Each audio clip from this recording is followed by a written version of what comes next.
Support for I Am London comes from Endure. Stephen Kid Dynamite Navarro is a 21-year-old Mexican-American professional boxer, born and raised in Inglewood, California.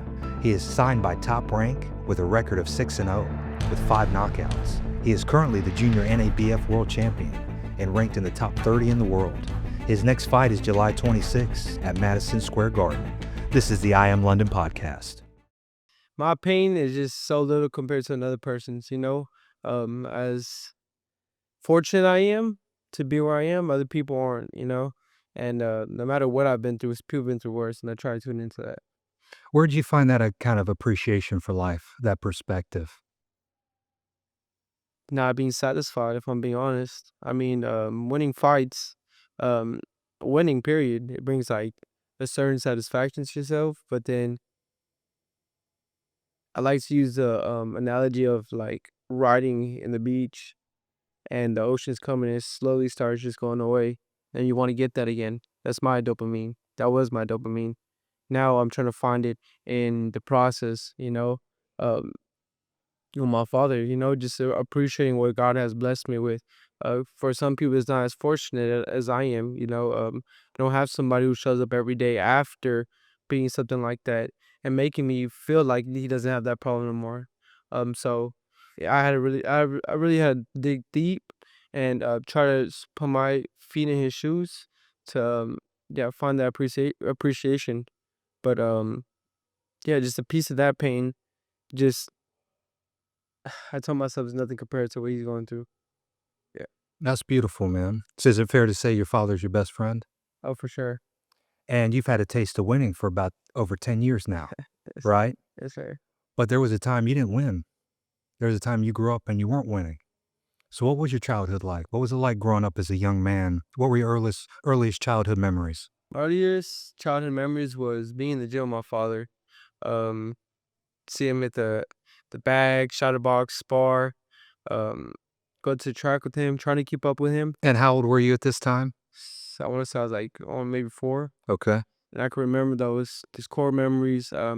Living in a beautiful home in a nice, very nice neighborhood in they call it the Black Beverly Hills. It's a view park.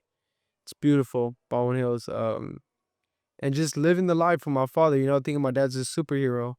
Um, then blink of an eye, it all goes south.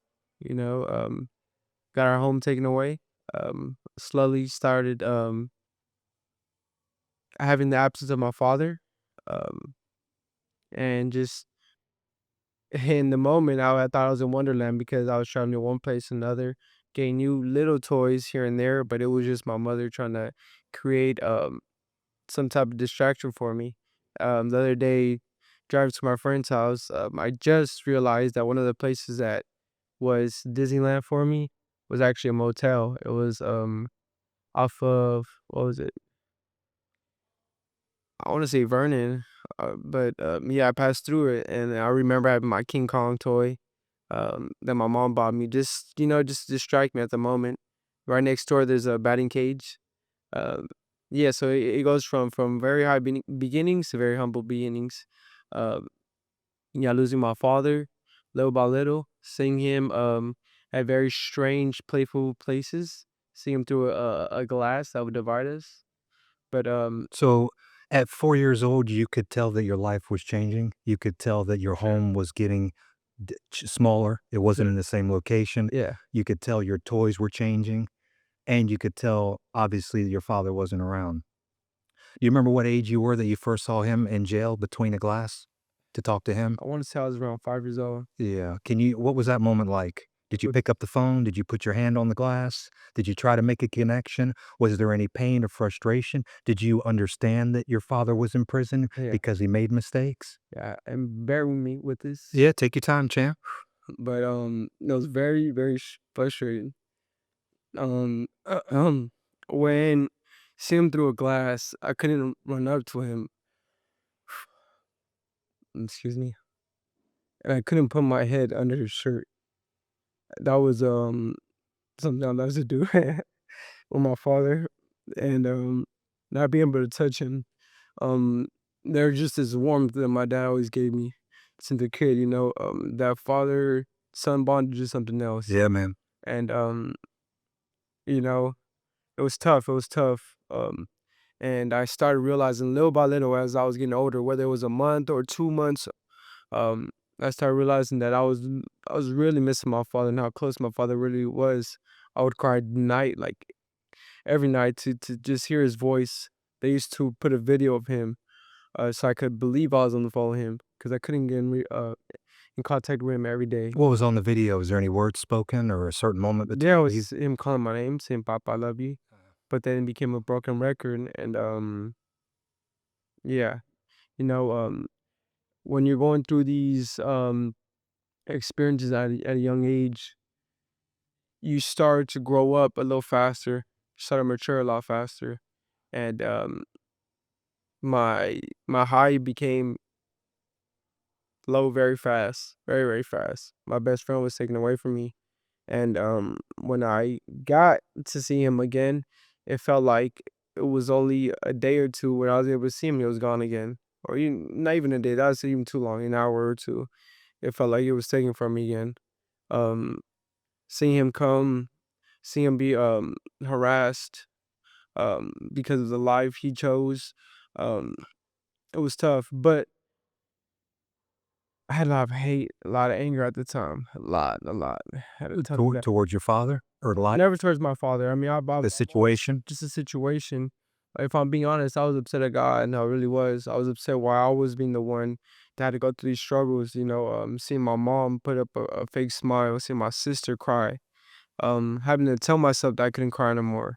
That I had to be the man to help guide my sisters when my father's presence wasn't there because I wanted to make him proud. How old were you asking God for help to help look out for your mom and sister? At this time, I was 5, and I wasn't asking him for help. I was upset at him. Where did you first learn about God? It was always in the household. Okay, so from your parents in the household, that's That beautiful. it was always around. My mom always told us our blessings come from him, and it could be taken away in the blink of an eye. And I got that experience. Um, I was instead of praying to thank him, I was literally having like hate speeches and hate conversations. What kind of things would you say or think? If at a young age it was why me? Why the am I in this position? Excuse my French, but why my father?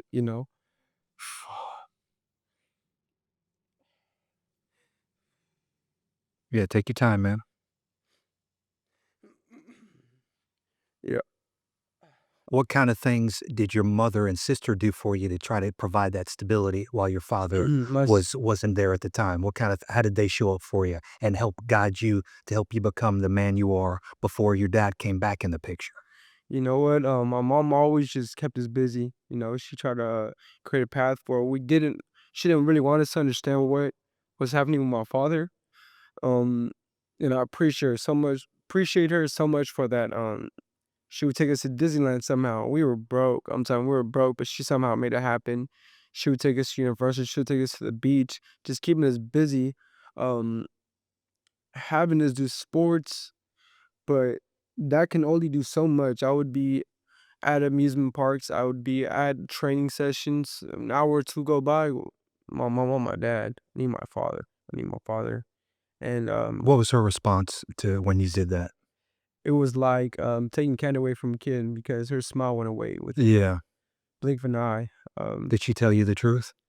no, she wouldn't. Yeah. But you can only keep the truth from the children for so long. Of course. Yeah. But she always told me to pray for my father, never lose hope for him. My sister was always, Say that again. So your mom was supportive of your of father. course, So of I think course. that's very important for people to hear is that, you know, her husband, the father of her 2 sons, is not around, and now she's got that extra added pressure, and she's making a choice, even though he's in the Of wrong, course. and we can get into how he ended up there, but to say, "Hey, you can still love your father. Let's practice forgiveness. Let's practice of what I've learned about God and pray and ask for that," and I think that's a very important lesson to try to instill into a young man at 4 to 5 years old, and I think in time you learned to understand and, um, execute forgiveness and how important that is for you. It's not for your father, the situation, and you need to learn to forgive to let the pain go against him, the hate go against him, because ultimately that pain and hate destroys you. and brings you down. Yep. And as a young man, it breaks my heart to think about so many young men have felt the pain I've felt or worse. And to know that, like, there's people out there suffering and nobody's looking them in the eyes and telling them it's going to be okay. There is no mom, there's no dad, there's no sister, man. And then you wonder why people are grown up and they do horrible things. It's well, because they don't have any love. No one ever picked them up and said, hey, man, it's going to be okay. I love you. Horrible things happen, but you can forgive and you can move forward.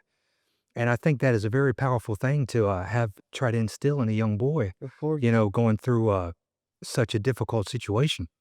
Yeah, and it's just a matter of finding those people who can understand what you're one's going through. For me, it was tough. I was going to school. People knew stories of my father. And what kind of stories did they know? Why was your father in prison?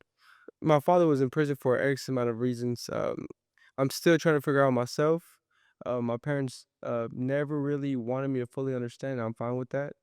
Guess we'll have to get Kuko on the show and Right. find out for sure. Right. I have an idea, but I was told, and one of my core memories when I was in second grade, my father had just been locked up, and I was told by a teacher of mine that I was either gonna end up like my father or dead. This is And what grade are you in? I'm in second grade. So a teacher looks you in the eyes and tells you you're going to end up like your father or dead. Yep, yep. And So a young man is going through hell. He's got to going seen his father through a glass, wondering if he'll ever come home again, hoping his mom's telling him the truth that it's going to be okay. And then you got a teacher that their job's supposed to guide you and look out for you when the parents aren't around. They're telling you you're going to end up like your father. Were you able to articulate that? Were you able to get angry about that, I or was was it upset. confusing? I was upset. I mean, Did you respond? Did you just I did daily, internalize it? daily, not with her, but daily I did. Um, I was never able to show for my own reasons. I was never able to show any type of sadness or anger around my mom or my sister. Did you do anything to get that pain and sadness out? Oh yes, And how'd you do that? every day at school, if I felt disrespected by anybody, I was getting in a fight. I would come home almost every day, um, fighting. Honestly, fighting every day. I would get in fights because, Did you ever hurt anyone? oh, for sure. How'd that make you feel knowing that? At the moment, I would go. It would go. Honestly, I would go blank. Too full with rage, can't Yes, say of anything right course, when it of turns course. red. I can I relate was to that. just, I was just, I was just reacting. Do you remember the time that you were told and you were able to be calm and accept that you hurt someone? And how did that make you feel the moment you realized that and the power you had with these two hands? I did, but it wasn't. I wasn't taught that. I felt it through my father. Like I said, a lot of experience that I've had, it was through him. And when you had those opportunities to visit your father, how was he acting through that glass? What were the things he was telling you? You know what? At the moment, you could tell that he was very excited and happy to see us. Um, but I could tell my dad wasn't happy. Yeah, I could tell my father wasn't happy. And it was very frustrating, especially now as I grow and become a man. It's And very why is that? frustrating. Just because me myself, I go through my own experiences as a man. I think we all fight our own mind, but to know that he was able to hold his chest up, smile with us, play with us like nothing was wrong, knowing that we knew stuff was going on, and just be able to dig out that hole and trying to get out of it. My father tried multiple times, but we all stumble, we fall. Sometimes we got ourselves back to where we know we're not belonging, where we know we don't belong. Um, so it frustrates me now,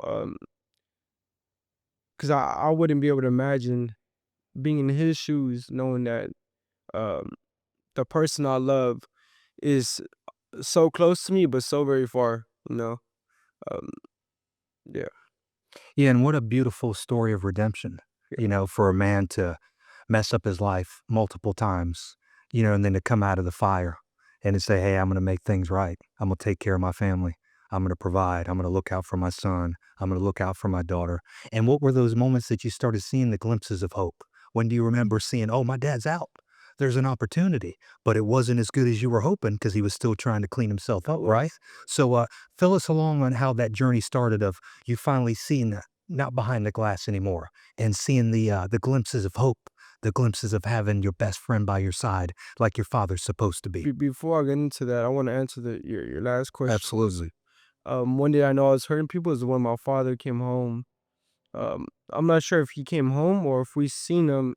There was times where we would go to prison and we were able to be able to play with our father, touch him, hug him, and I remember seeing him bruised. I do remember seeing bruised, and it was something heartbreaking to see and to realize that what I was doing to people, what happened to my father, was when I really felt more anger, if I'm being honest, and it was just like this anger piling up, you know. Then it was a fight within myself. I wasn't able to express it towards other people anymore. A lot of people were scared of me, kids, you know, scared of me at the time.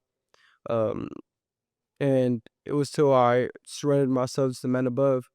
Um, I would pass through churches all the time. Believe it or not, I would sneak the finger every time I would pass through a church. I was so upset. And so finally I stumbled upon one and Stumbled upon a a church. church. Yes, I stumbled upon a church. Was there anything different about that day?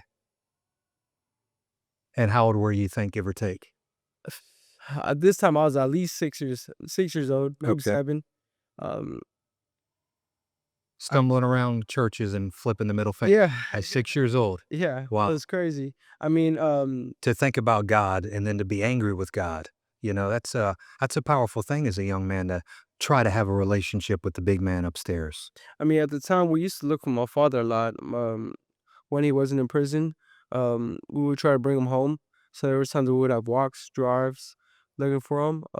There was times where I would even try to sneak out at night to look for him because I knew where he was gonna be at. I was So when he was out of prison, he wasn't coming home because he was still struggling.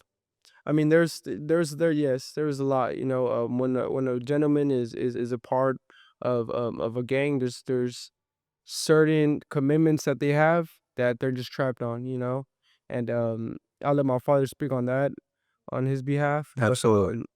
I knew where to go, and when I would show up, he wasn't comfortable, so he would take me home.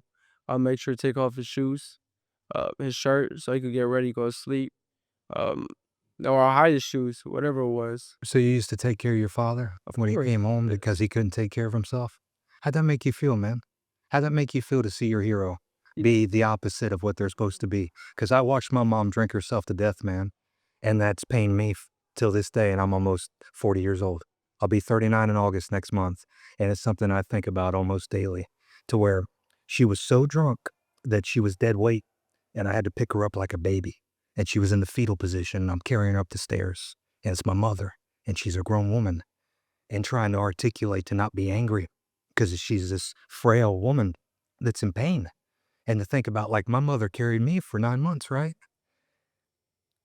And she was so strong and worked 3 jobs and went through all this mess and 2 divorces and life and pain. And here I am watching her tear herself apart, and there's nothing I can do about it. For me, it wasn't so much anger when I saw my father. It was just like it was like a breeze of fresh air that I didn't find my father dead, and being able to bring him home, it was just like an accomplishment that one made. And going back to where I was saying, where I stumbled upon the church, upon the church. Something told me to go in. I went in, and it just so happened to be that my grandpa was there, my grandma, and I stumbled upon my grandparents' church. And like I said, I was always against it at the time. Um, but at, at that exact moment, I was just exhausted and I wanted my father. Um, I seen how my mom and my sister were they're exhausted. Everybody was exhausted. I would see it through my dad's eyes that he was exhausted, but like I said, there was just something he couldn't let go of. So for some reason, I really do believe the Holy Spirit brought me in, and the pastor came up to me. He's like, "You want us to pray anything for you?" I said, "Man, just Pray for my father. I beg that you pray for my father. Pray for my father. Please pray for my father. I just want to see him go home safely tonight.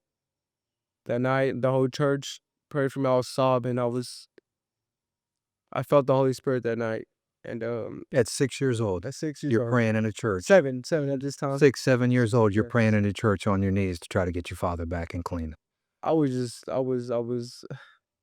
I was done. I wasn't done with my father, but I was done with having that anger. At a young age, I knew it wasn't healthy for me. Wow, that's Like I good. said, I Takes men their whole lives to not Yeah. realize that, man. and that's where I really do believe I was fortunate. Um, that night my father came home. He told me he wanted to change his life. He confessed to my family and I that he was done with that. Um, my father got introduced to a rehab. We started seeing him. But like I said, when you're trying to make a change, sometimes things pull you back. Whatever you want to fill in the blanket, because this goes for anybody. Certain things just pull you back. Sometimes we feel lonely as men, and we want comfort from the people that we know we moved for the same reason, and somehow we stumble back to that place. And I believe that's what happened with my father. And yeah, he was back in that hole. He was back in that hole. We call it a hamster wheel. He was back in the hamster wheel, running but not going anywhere. Um, then it was another absence of my father. Yeah, and at this time I couldn't be upset at God anymore. I couldn't. I knew it wasn't healthy for me. I would talk to my mom. I try to pray with her every night, my sister. But as I was praying, I stopped hearing my father's name. I made sure to pray on my own for my father. Um, it was very heartbreaking when my sister would tell me like it has to come from him. It has to come from him. At that moment, it was translated as a kid, we can't do nothing. Yeah. As a kid, that's all I was hearing. We can't do nothing. We can't help him. And that was breaking my heart, and I didn't accept it. Yeah, you weren't willing to I accept. wasn't. And I knew I was gonna have to take matters in my own hand. I knew I had to make the sacrifices, not just for me, but for my family, my father, my mother, my sister. And every day we would go. My sister was at dance. She was in a dance team. I was dancing at the time. What kind of dance? Hip hop, modern jazz, Any sports at the time? military. I did play soccer a bit. Okay. Um, And how old at this time, give or take? 7. Okay. And then everything was moving fast and slow at the same time at this age. Sometimes when I would see my father, a day felt like 5 minutes. 2 days felt like 50 minutes. Um, but when I wasn't with my father, it felt like eternity. When we were all together, man, it felt amazing.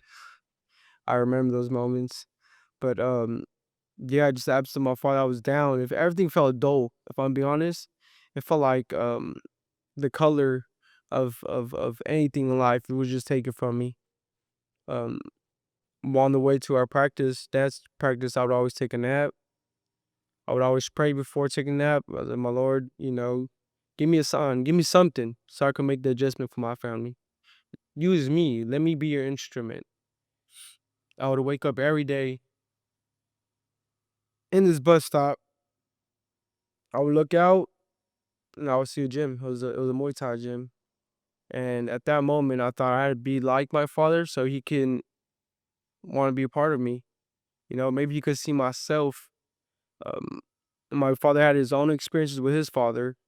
I'm allowing him to speak on, but I was hoping that he would see himself in me so he could try to change. And So you got into fighting for your father more than you wanting to fight yes, and practice a martial art. for sure. It was like, hey, in the back of your mind as a kid, trying to solve this problem of getting my father back. What can I do? Well, I know my dad's a boxer, used to box and was great at it. I know he loves the sport. What if I could do that so he can love me and be around us all the time? I can relate that a little bit of once I lost my father and never saw him again around 10, 11 years old. I thought if I was perfect, if I had the best body, the best smile, the best personality, if I was charming and my hair was good and I dressed well and everybody liked me, if I was undeniable and perfect, he would love me and maybe he'd come back in my life. And maybe I'd be good enough and understand, that's kind of a dead end road. And my father wasn't around because of me. But to think about how long I tortured myself to chase this perfection for his approval, because that father-son bond is like anything. It's even hard to describe. And to be able to have the opportunity as a young man, for me, I grew up with my father, and we had this amazing relationship till I was about 10, and then I never saw him again. And then it's so funny to think about you and your father's relationship. You kinda had your father, and then you started slowly becoming the man you are today and trying to find these avenues of mending your family, mending the pain in your heart, trying to mend your father in that relationship, and saying, "Hey, I think it might be a relationship with God." I say, "Hey, I think it might be me not being so angry all the time, because this doesn't feel right." And then number 3, maybe I can be a fighter and my father will be here all the time. Why did you choose Muay Thai? Was there a specific reason, or you just saw a gym that was for fighting, you're like, "I'll do that." Just boom. So I wanted to do boxing. I really did Okay. want to do boxing. I wanted to do boxing. Um, I think, and it's to this day that I'm still chasing the same thing. I just flipped the script a little bit, but it's about being worthy. It was just being worthy. I wanted to be worthy of being my father's son. To this day, I still do strive for that. Um, I'll get more into that in a little bit, but I wanted to box. When I see my father, once I seen that Muay Thai gym, I said, Bob, teach me how to box. I want to box." Even though I love the sport, he wasn't too good at it at the time. He shut up and he tried to teach me how to box. He did. Was your mother supportive of it, and could you guys afford it? My mom wasn't supportive. She was not supporting me on that. I Did believe she express herself and say why? she said it once. She doesn't admit it anymore. I don't think she really remembers, but it was something that stuck to me. You mind I sharing? overheard her saying she didn't want me to end up like my father. I look like my father. Yeah. At a young age, you see pictures of me when I was 5, you see pictures of my father when I'm 5. When he was 5, I apologize, and we look identical. Yeah. So I think it was just the image of my father, and it was just, I think it was hard for her to heal, knowing that I could end up in his footsteps. And probably every time she saw you, she saw Saw that. him for Yeah, sure. of course. I mean, Was she supportive when you asked her that day? Were you scared at all? Did you have an idea she'd be against I it, knew or she shouldn't be against it. yeah. I knew she shouldn't be against it. How'd you will yourself to make that happen? I asked my father Yeah. when I had the opportunity. When I seen him finally, I said, "Dad, I want to box." How was that conversation? That was great. He's like, "Yeah, I'll do it." I'll do it. We had a couple training sessions. I got a little cut on I think it was a blister on my finger. I cried about it. Took off the gloves. "Hey, son, boxing's not for you. It's like soft." I know he was in the right headspace at the time, but you're soft, son. Never again did I was able to box. So at that moment, I remember all I was hearing was, at that moment, I just remembered, "You end up like your father or dead. You're soft. You look like your father. You're gonna become your father." That's all that was going through my head. Growing up in the streets of Inglewood, there's a lot of gang violence. I mean, I grew up with families from, let me get into this a little bit. I have family from different sets, so it just, I thought I was gonna, at this moment, I thought I was gonna have to. I thought I was gonna be forced to live that life. And by that, you mean be in a gang? Being in the gang, yeah, being in the gang at a young age, I was already being introduced into my mind. I mean, like I said, I had a teacher tell me that in second grade. I was furious. I didn't accept it, but once the gloves, and I've never expressed this to my father, but once I was told I wasn't gonna be able to box, that's all that was going through my head was, if I can't make my father proud in this way, maybe in another way. I get home, I pray, did the prayer with the man above, and it just didn't sit right with me. It didn't. My father went absent again. It was a daily routine. I'm going to practice with my sisters. I'm either playing soccer or dancing. Every time I go to dance, I would wake up to the gym. Finally, I had the courage to lie to my mom that I had to use the restroom. And I couldn't hold it, so we went on the bus stop that was right next to the gym. And I run to the gym, and I asked the trainer, practically begged him if he could train me. Please, I told him. Nobody knows. I told him I want to see my father. This is gonna help me. This is gonna help me. And I was blessed that he was able to accept that. When my mom came in after me. She tried pulling me out. I said, no, no, like I'll train your son. I think at the moment it was God's blessing. It really was. As I started training Muay Thai, that's when I really realized that my mom was really broke, really, really broke. We were really, really broke. We couldn't afford a lot of equipment, so I would use these What hand wraps. define broke? What was broke for you guys? We couldn't afford. We would go to Denny's. My sister and I, we couldn't share a meal. We couldn't share a meal. We see the prices. You know what? We don't really like this food. My mom say, "You don't like this food. Go home. You know what? Let's make some tuna." Um, I knew the price how much tuna was at the time. I wanted some gloves. At the time, they were like $50. You know, we can't afford that. I couldn't get hand wraps with skulls on them. It was too expensive. So I had to get the Mexican hand wraps. Just like for it's gauze, dollar each, like 50 cents each. You had to negotiate with the people. And At this time, to where you're understanding that your mother can't afford these things, is there any frustration? oh, for sure. Um, I would ask at the gym. I would never get an answer, but I would ask, "Does my mom pay for my membership?" No answer. That's the dope stuff. It's the dope stuff. I ask my mom. Doesn't worry. Don't worry about that. There's no worry on this. Just train. Focus on training. As I started focusing on my training, my father started appearing more. Um, I started doing it for him. I started seeing him sober up. I started seeing him hang out with our family more. I seen him in the gym a lot more. So I knew that this was an answer. I knew that the man above gave me a blessing to make changes with the family. You know, I was able to go to states that I've never been introduced to before with my family, my father as well. Um, it was just blessings, and I just worked my ass off. Yeah, excuse my French, but I worked my ass off every day, every day. I wanted to live in the gym for that same reason. But when you're thriving for somebody else, like I said, becomes a broken record. You don't feel you have this void. I had a void. And I was happy, but I was happy to see my family. And I knew that I had to make those sacrifices. I knew I had to. I knew I did. But the funny thing is, then I really did start feeling like my father because I felt like he was doing that in other things. I knew that he wasn't happy in certain situations, but he was doing it to keep others happy, you know? Um, yeah, I didn't like that. I didn't like that.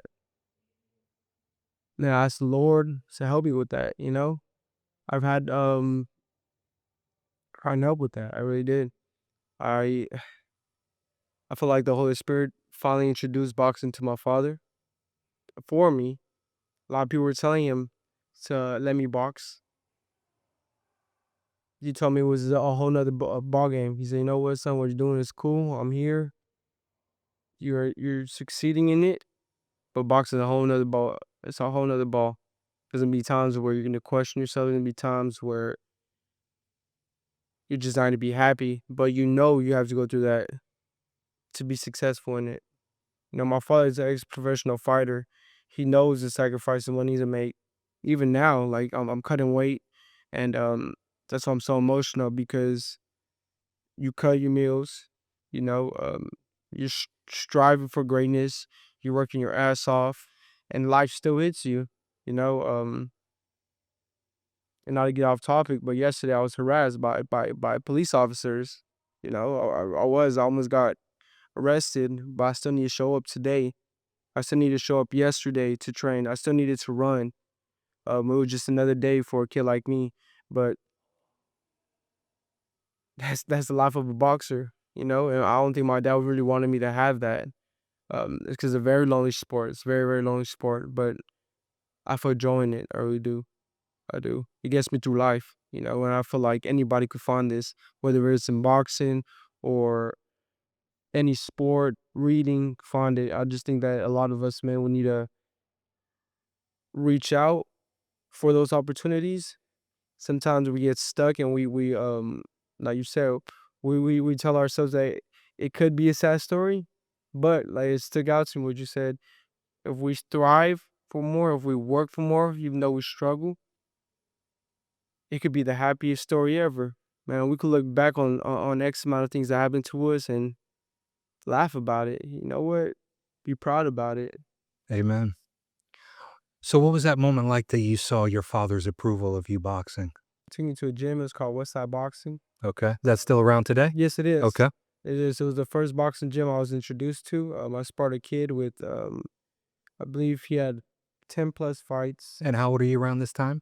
At this time, I was 11, I believe. Okay. 11 years old. Yeah, so interesting parallel. I lose my father at 10 or 11. You get your father back at 10 and 11. Wild, man. It's Yeah. it's a lot, man, and that's why I do appreciate you, London, because the fact that we could relate in so much, and I still feel like there's another piece of you and me, and vice versa, and we thrive to that every time we train. I mean it, and I think what we're gonna do is really gonna change the world and bring light to a lot of us men, because we go through our own welfare every day. I think so. I think every man goes through war, whether it's depression, um, insecurities, um, a lot of type of overthinking. And I think men like you and I who are to show light that there's ways to overcome that, I think the world's gonna be a better place. I mean, Well, thank you, man. And iron sharpens iron. of course. Um, but yeah, my father took me to the gym. I sparred a kid with more experience, and I knew it was. At the moment, it felt like a live or die type of situation. You know, there was a lot of pressure. However, I knew I was gonna thrive. I knew I was gonna. So as nervous as you was, you had that self-belief. Oh yes, sir. And you've always had that, right? Yes. Every Because time is it fair to say your life circumstances kind of gave you that? yes. Like, hey, man, if my dad's not here right now, then let me stay strong. Yes, Let for me sure. be this strong young man until we figure out what's going on with my father. And I think it's important for people to understand that it's possible at a young age, you know, that you can persevere even though that strong man isn't in your corner, even though you deserve it. And it's one of those things, it's like, it might not be your fault what has happened to you, but it is your responsibility to do something about it. It's not your fault your dad lost his way. It's not my fault my dad left me. It's not my fault my mom lost her way. But I'm waking up every day looking through these eyes. It's my heart, it's my soul, and it's my life. And I can live in this misery, or I could choose to move forward like we talk about and turn this sad story into the greatest story. You know what? I always tell people it's a blessing and a curse. You know, there's pain that we need to go through. There's numbness we need to go through, so we could get a taste of internal happiness. Yeah. Honestly, And could we really appreciate things without the bad? And of course, when someone's going through hell, you can't look them in the eyes and tell them that. But in the end, when they can get through that, if you can help support them through that, ultimately, we're all better off for it, man. Because if you don't let those things destroy you, they could propel you, oh for sure, and because look at you now, kid. for sure. At the moment when I was in the spar, um, I was thinking on the worst situation I've gone through. That's not common for you to be negative, right? No, Yeah. it's not. It's really not. Yeah. I've never really heard you But talk negative it before. was it was it was it was something that just came up in my head at the moment, and I told myself like, if I survived that moment, if I was able to be where I am right now, nothing could stop me. Nothing. I got my father in my corner right now. Nobody can beat me. At 11 years old. At 11 years old, this is what I was thinking, and I executed in that sparring. I did so well. I was able to hear my father like after the sparring. I just heard a big slam, like big thump, boom. And I turn over and I hear my dad shouting outside, "Lord, thank you, Lord, thank you." And that brought so much joy to me. How'd it feel, man? Man, yeah, I was so happy just to know that I'm able to bring that type of happiness to my father. It's a blessing, and I thrive for that. I thrive for that. But I made sure that I could bring that piece of happiness to not just my father, but my sister, my mother, and just create great opportunities as a family. And that's what those sacrifices have done, honestly. Um, Even leading up to becoming a boxer, going to school, when I was in Muay Thai, I had to cut weight. There was times where there would be parties. Um, At a young kid again, I'm like, before I transitioned to boxing, I want to say 9. It's 9 years old. Parties going on at school. Kids bringing brownies, Yeah, Snickers, pizzas. cupcakes, yeah, nice, yeah, I had to Coca-Cola. refuse all that. I had to all of it away.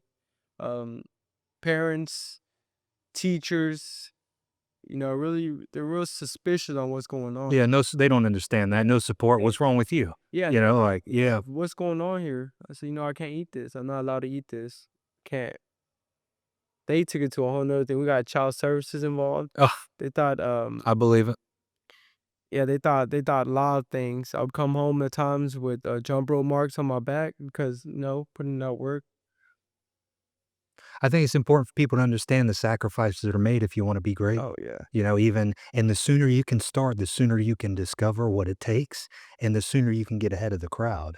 And I think that's one of the things that's really helped you as well, is to get started at an early age and develop that work ethic, yeah, and then to be able to get your dad riding shotgun with you and to show you like, hey, son, this is how an amateur does it. This is how a pro does it. And then again, if you commit your very being to this, man, the possibilities are endless. Again, it's that Kobe Bryant effect to where he practiced 2 to 3 times more than everybody else. And then 4 to 7 years, the compound interest on all the extra time he's put in led him to be one of the best guys to ever do it. yes sir. Work ethic is the key, man. It really is. What would you say to young fighters or athletes, young girls and young men? What kind of sacrifices they should be expected to make, and what comes along with that as a young athlete? Because not everybody's going to be supportive, right? He probably got made fun of. They probably weren't like, "Oh, that's cool. He's not eating." It's like, "What's wrong with him?" That dumb kid over there that thinks he can fight, right? Or hopefully, or am I wrong? I No, would you're assume they're right. probably not No, you're right. supportive, You're right? right. I think Because it's about also, not to cut you off, but it's about being different, about being uncommon, and embracing that uncomfortability of saying like, hey, not everyone's going to understand it. Not everybody's going to like it. Not everybody's going to be supportive. And as much as that sucks to feel that kind of those feelings towards all kinds of people at a young age, it's actually prepping you for the future, because it's going to be like that as an amateur when you start fighting, when you're a pro, when you're on the social medias, when you're in that public spotlight. People are going to be with you. People are going to be against you and have a lot to say. And how are you going to handle that? Can you stay true and continue to make those sacrifices because you love and believe in what you're doing? Of course. Yeah. I mean, I think some of the sacrifices athletes need, in my opinion, to expect is to be away from drugs, to be away from alcohol. Even if it's in your own household, you need to learn how to walk away from that. And do you feel like you missed out on any fun not Oh drinking no. and doing drugs? Oh no. See? Oh no.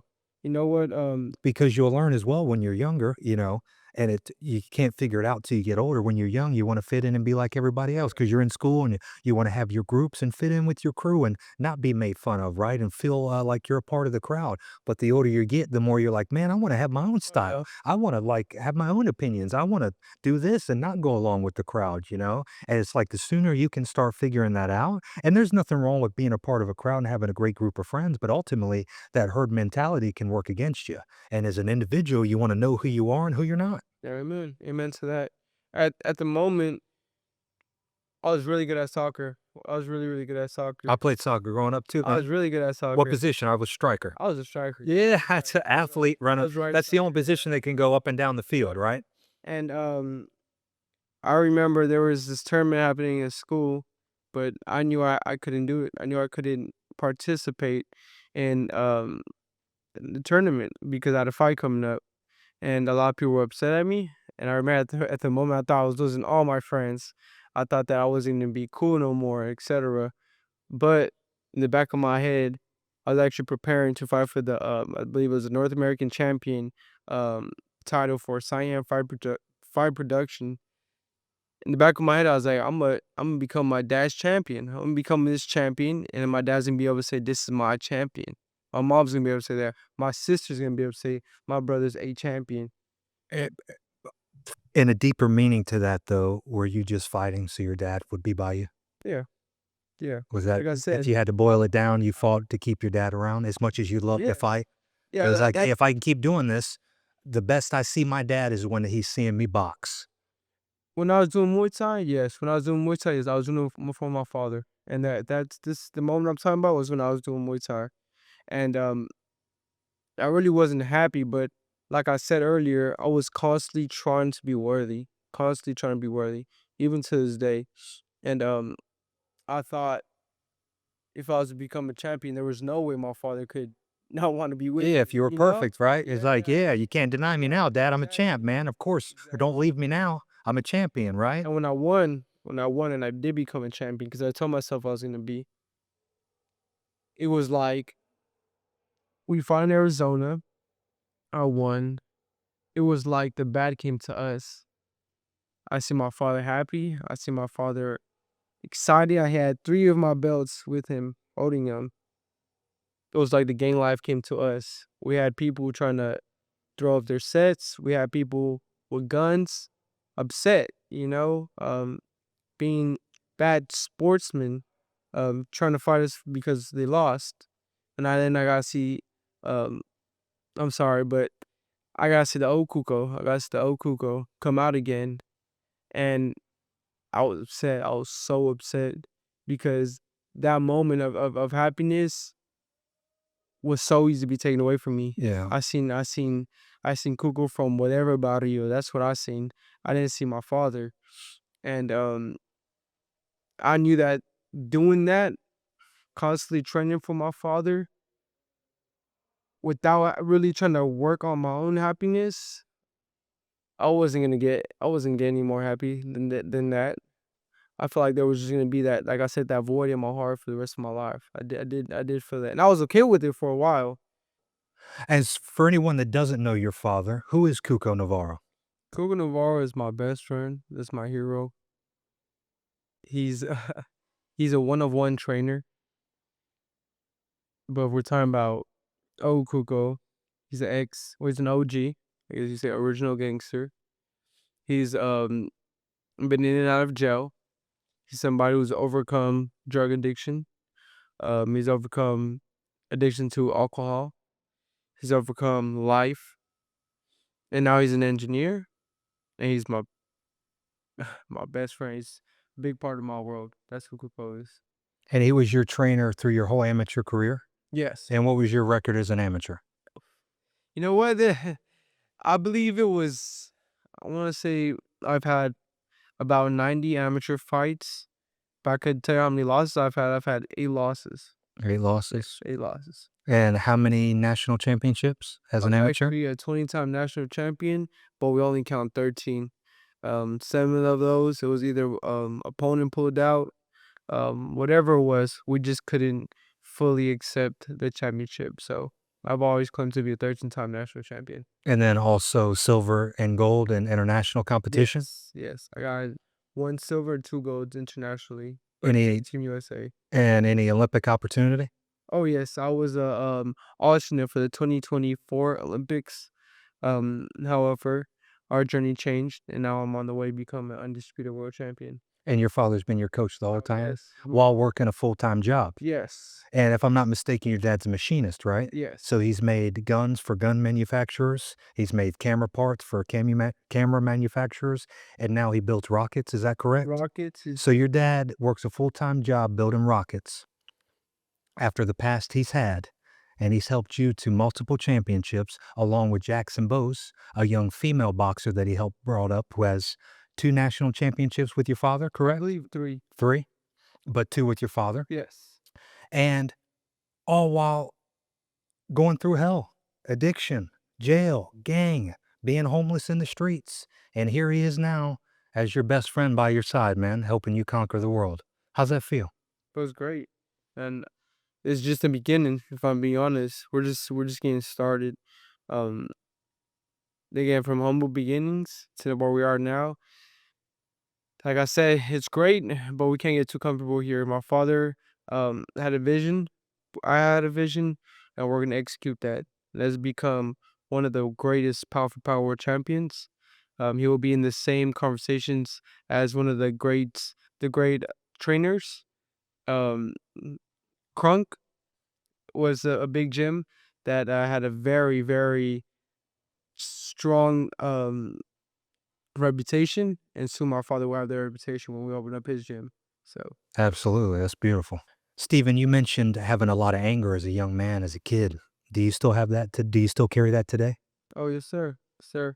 Um, That anger is in me. I'd never let it go. I didn't. I just learned how to tame it. That was it. That's what boxing did for me. That's what the man above did for me. But it lives in me for sure. There's a lot of times where it wants to come out, but I face it. I really do face it. And there is a time where it can't come out. That's in that ring. But yeah. What was it like of this dream was finally starting to unfold? Your dad's starting to clean up. He's there all the time. He's working a job, providing for the family. You're winning. What's that feel like, man? What's it feel like to have clothes that you want to wear, have those toys, have the wraps, have the gloves, but most importantly, your dad's by your side? It feels great. It does feel great. Honestly, if I wanted to, I'd be able to sit back and just, say we've made this far, and no, I can't even say that. Yeah. No, not satisfied with that. Like what I'm trying to get at is, in one's eyes, I could sit back and be satisfied where I am, but I just I can't. Like I said, my father and I, we've talked about this vision since I got introduced into boxing. Since that day that he seen me spar, I said I was gonna become one of the greatest. And I tell you, I tell my father, and I make sure to remind you guys that that is what I'm gonna do. It feels amazing though to have such a great team behind me. I feel like I'm so fortunate because of that. I mean, I've been able to not only go through my experience, but I feel like I hold your experience with me. I've owed of another coaches of mine, multiple coaches with me. So it feels amazing. However, it feels like I said, a blessing and a curse because I have these people behind me. I have these people that I rely on and that rely on me. So there's no way that I could give 90% of my energy. I need to give 110. Even what I don't got in the tank, I'm putting in. And as this amateur boxer and you're developing your talent, you're winning. What are the things you guys are doing to continue to help you be a better boxer? And what does it mean for you to be a boxer when you step in that ring? I think once you were quoted as beautiful boxing, as you call it. Elaborate on that. You know what? To be able to execute and look the way we do in the ring, there's a lot that happens outside. Like I said, a lot of discipline. It's a lot of studying. It's a way of living. I wake up, I run, I run, I train, I eat. It all reflects on how I perform. All of that does. So we look back at what we're doing, and my father, who comes from a world class trainer, Shadi Sluki, um, Goosens, um, who am I missing? Don Dinkins. They paint this picture for me, where it's like the ABCs. You can't skip a letter. They give me the tools, give me the puzzles, and I need to learn how to mix match them, but make it make sense. Spell my own words out with it. I always tell people, there's so many ways I could try to help people understand how I have boxing, how I paint my pictures, but let's see if you guys could get a little piece of it. Um, my father teaches me how to hold my brush. My father teaches me how to hold my brush. He gives me the colors. Those are the fundamentals. I'm gonna get into that. That's fundamentals. My father gave me my jab, he gave me my footwork. He gave me my drums, gave me my music, and now I just make beats with him. I brush the paintings, and he helps with the eraser or with the white paint to sharpen everything up, sharpen the edges up, make sure my sounds are on beat. My beats are just fluid. Um, and it's an art. My father, yourself, as well, London. You guys help me control that beast in the ring. I'm able to let that person out. But I've learned through you how to nurture that and control it, how to stay neutral in certain situations. Um, and I think the combination of life experiences, training hard where you want to let it all out, and being disciplined creates this art. I hope I'm not losing you guys. I hope I'm not confusing Not at you all. guys. But yeah, it's just a way of living. Everything I do reflects on my sport, on boxing. Intentional. It's all intentional. Everything I do, from the workouts with you, the conversation with you, the conversation with my father, the workouts with my father. I believe everything that I've gone through, everything that I will do moving forward will reflect on how I perform. What I put in my mouth, what I put in my brain, what I see, all that. It all goes on my frame, all of that. That's beautiful, man. Yeah. Yeah, as an amateur boxer, there's a point to where your dad understands that he can only do so much, and it's time to add other people. Do you remember that conversation? And, was it easy for you guys to message a random person on Instagram and hope for the best? And what do you remember about meeting me that first day? No, if I'm being honest, it was a little nerve-wracking because at the moment, I was thinking, "This is less time for my father." But when I met you, I saw a piece of myself, if I'm being honest. I seen a man who's striving for greater, so I knew I was gonna be fine, and I believe my father seen the same thing. And, the rest is history, man. We've been hitting it off. Um, since you were able to share your experiences with me, I'll make sure to never waste your time because, like I said, we share very similar experiences. And I feel like I wouldn't be just disrespecting you, but I'll be disrespecting me, the inner me, if I don't give you my 120%. When was the moment for you that you knew you could trust me, that you felt completely comfortable? Do you remember? Yeah, I do. When you showed up to the gym, I don't remember exactly what you said, but you said something around your mom not being around. And I thought that was crazy. I thought that was crazy. I thought it was so crazy how this young man, because at the time I thought you were 21, you were, you took care of About yourself. 33 when we met. Yeah. Like this young man showing up, he has the absence of his mother, and he's still smiling. Still smiling. And he's giving me these hard spoken words. He's making sure that I'm fine every time I work out. It was either you were crazy or you were just a gift from God. I'm being honest. Probably both. A little bit about that. Yeah. A little bit about that's Yeah. how. But yeah, it's. And as I got to know you more and more, and I gotta realize the other experiences you have, and you still show up to this day the same way you did in the beginning, and our bond just got stronger, and our work just got stronger. I just appreciate it more and more. I think it's important for people to understand that you can show up consistently even though your life's kind of maybe falling apart behind closed doors, or it may feel like it. That if you can devote yourself to something that matters to you, that you feel love towards and passion, that even though it feels like your world might be crumbling, you can still have this positive thing in your life, and that it's possible to show up and give your best even when you don't feel like your best, or you feel like your mind's working up against you, or the people around you are working against you, and understand how important that is for anyone to have that ability and to use it, especially as a fighter and what's coming if you're going to put yourself in the public eye and lay your life on the line when you step in that ring, man. To have that confidence, to have that power and that ability to no matter what, because things are going to go wrong. You know, you might not get the girl, you're going to lose the girl, your mom's going to die, your dad's going to let you down, the deal's going to break down, somebody's not going to show up, your mom's going to be late for your second fight.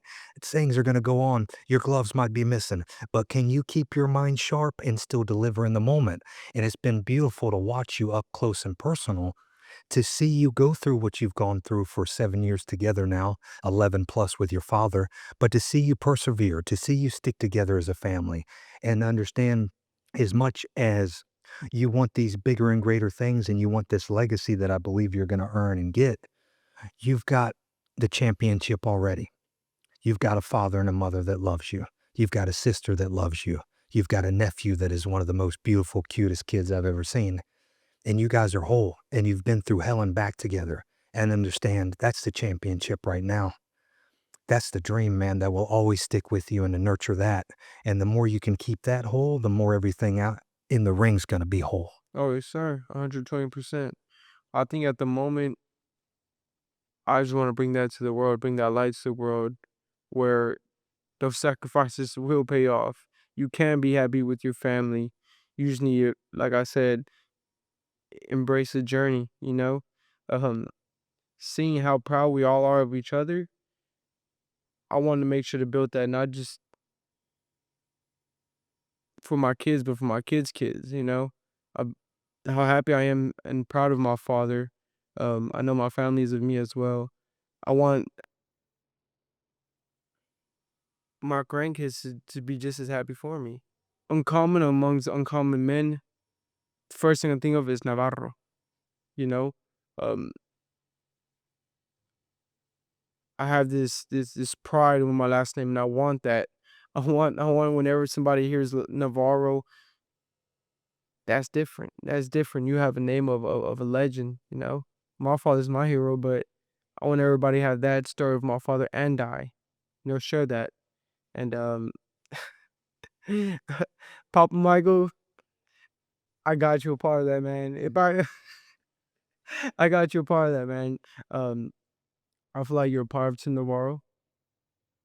I feel like Navarro is gonna become a dynasty. I think it's gonna become something that people are gonna wear on their back with pride. Um, and it's the path that we're going to that's just gonna be amazing. It's gonna be a worldwide thing where we're just gonna have people uplift and grow to like their fullest extent. And I think it's important for people to understand, you told me this when you were 13. Yeah. We've had these kind of conversations, because we've been able to spend a lot of time together. And I think that's important too when you're a coach is it's not just collecting a check, man. You need to invest in these people you're Yes. working with and really look them in the eyes and develop a relationship and get to know the person across from you because ultimately it's problem solving. And yeah, it's cool if you can help somebody get faster and stronger, but are you helping them when they step out of the ring? Can they depend on you? Are they conducting themselves a certain way that makes you proud as a coach? Are the way they acting going to help them be a champion and be successful? Are people want to get interview them and tell their story? Are brands going to want to connect with them and help them promote that? And there's such a great opportunity, to see a young man conduct himself with integrity and nuance and strong character, have a sense of humor, to have rational thinking, understand stuff like that's cool too. It's not just about having a fancy car and 5 million followers and look at my chain. There's more to life and being a champion and being a professional. And one thing that I take pride in with you, like we talked about, of you becoming a champion, not only do we want you being a champion and having this belt around your waist to enhance your legacy. We want you being a champion in the way you conduct yourself in and out of the ring to enhance what it means to be a champion. And that's something that makes me very proud. Well, like you said, we already connect ourselves like that. In my mind, I'm already undisputed. In my mind, I'm already one of the greats. And I want to brag a little bit, man, is, your behavior's always been ahead of your success. And when you want to be the man, you got to start acting like the man. It's not a rude, disrespectful thing. It's been a hell of a journey, and it feels good to know that I'm on the right path. And I'm gonna sound like a broken record. It feels good, but not great because I know there's a lot more to come. A lot more to come. Um, and I'm excited for it. I really am. I want to talk about one moment in your second fight where you fought that really tough guy that overcame addiction. And I think it's around maybe the fourth round to where you guys have a little bit of an exchange. And then you put your shoulders up and you start smiling and you come towards him. And we talked about that. You told me you figured out something for him to break him down. You noticed the point of your mind in the fight immediately. Break that down for us. So what happened in that moment? You know what? I actually seen it in the second round, and but at the moment that you're talking about, prior to that, like I want to say like maybe 30 seconds prior, I was really giving this guy leather. He was tasting a lot of leather, meaning I was hitting him a lot. And I was telling him like, man, stop. Like it's enough. Like you're not taking this, you're taking a beating. It was along the lines of I've beat life. It was along those lines. And again, I don't tell people this. This is usually things I keep to myself, but he was telling himself, I beat life. So when I heard him again, I was happy because I had that in my head. I was happy because I was able to share that experience with my opponent, but at the moment I was thinking, after this, he's gonna be my friend. He's gonna be my friend because we both beat life. And this mother sucker won't go down because of it. Just to where I know I wouldn't go down. So it was a beautiful moment for me. I was able to share gloves with such a great man, you know. Yeah. So there were a couple men that have helped you when your father wasn't around. One of them was your grandfather, recently passed away. Also, one was your uncle, passed away about a year ago. How did those men help build you up in times of need? And then how did that lead up to your fight for the championship of losing that grandfather a month before that fight? Yeah, that was my last fight. My uncle Caesar, rest in peace. He've always allowed me to find joy with where we were. A core memory of mine that I have with him is I was upset, I was mad. I think he overheard me say like, I hate my life. I hate this. I like a little, yeah, I exploded. I remember him taking me out. He took me to we took me on a walk and we seen this house. It was full of it had a lot of Christmas decorations. It wasn't around Christmas. A bunch of Christmas decorations, trains, and you were able to see it through their window. And he was explaining to me how in life people choose way of living. It's not their fault that they can't get out. It's not my fault that people can get out, but we need to love them and we gotta hope the best for them. And we gotta make sure that we're good for when they're ready to come back. We're able to accept them with just this sort of love that they wouldn't want to go back to where they were. I remember him telling me that when my father does come back, how do I want him to see me? So my uncle did play that role with me. I wish he would have took his own advice. It was a trip, but yeah, he was great. He was also a reflection of my grandpa who passed away as his father, Francisco Facio. A month Uh, before your championship fight? I think What kind of impact did that have on you? I believe it was a little less than that, but man, I had a ton of rage. Um, How'd you handle the rage? What'd you do with it? I trained. I trained. Like I said, boxing my way of living. I'm sad. I train. I'm angry. I train. So as much as you were in pain, you didn't let it get in your way. Oh no, never. Um, I remember when my grandpa, I call it his deathbed, when he was in the hospital. I was so upset. I was upset at him. Um, I was saying him in Spanish. I was like, Grandpa, why? Why? Why are you deciding to leave us? You told me you were finally gonna be able to go to my fight. Why? You can't do this to me. I was so upset. Man, I was angry. I remember feeling like a kid again. That anger when I didn't have my father. I felt like, yeah, I was just upset. I was so, Came back? yeah, I did come back for sure. And I remember I had someone else in the room with me, and I asked him to just politely leave. And I started singing a song to him that I remember singing to me, and then years later, when my sister had my nephew, singing to my nephew, I was singing to him, and I just remember, I remember him just being there for me, being there for my father, and I remember telling him like, I'm gonna be so upset at you if you're not there because I'm gonna become a champion, whether you're there or not. But I really wanted to have this moment with you because you promised me you were. My grandpa passes away. I knew how to put at the moment I was telling myself put everything on pause, put my emotion on pause, which was real hard. but I allowed it to drive me a little bit throughout the training sessions. Practice the mental conditioning. Oh, yes, for sure. Stay neutral. When I was fighting, I heard my grandpa. I heard my grandpa. What'd you hear? Um, I was hearing when you would tell me, he's not too educated in the boxing, but he was telling me, to aim for the chin. That's what he always tell me. Throw the uppercuts to the chin. And I heard him. And when I heard that, I got hit. I got hit with an uppercut. And I just remember losing my focus, and it was like a flash where I see my grandpa when he was pale, you know.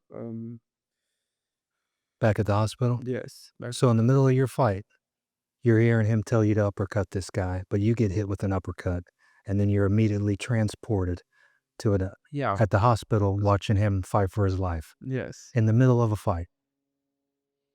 And it was crazy because I was able to see myself as well, where I'm on my knees crying. Um, and at that moment, I just thought of all the sacrifices my my grandpa made for us. Little backstory about my grandpa: he worked to provide not just for his own family, but for his kids' family.